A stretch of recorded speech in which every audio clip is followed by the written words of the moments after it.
Okay, so what is the UV index and how do you use it to practice sun-safe behavior? So the UV index was created by the World Health Organization and is designed to give you an idea of the UV index in your area at any given time. And so, like the weather, it will change on a day-to-day basis based off of the weather, the season, and your location. And so this is something that you can check on a daily basis, like you check to see if it's raining before you go outside. So the UV index is rated on a scale from 0 to 11 plus, and we can kind of divide it into a few different groups.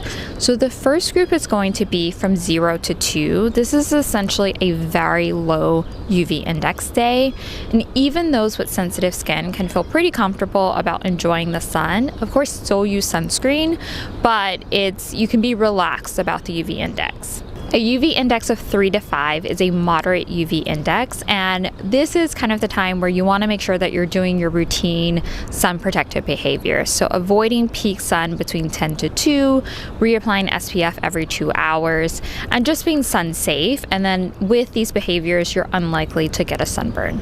A UV index of 6 to 7 is a high UV index, and so with this, you want to make sure that you're being super diligent about your sun protective behaviors, and you really want to seek shade as often as possible. A UV index of 8 to 10, you're doing all of these like sun protective measures, but you may actually change your behavior and say, let's actually not meet at this time, let's meet at this time instead, especially if your skin is very prone to sunburn. And a UV index of 11 plus means that people with sensitive skin particularly are at very high risk of burning, even if they're only exposed to the sun unprotected for a few minutes. You can always reference this in writing by Googling the Birdie article that I wrote on this topic. All right, now go have fun in the sun.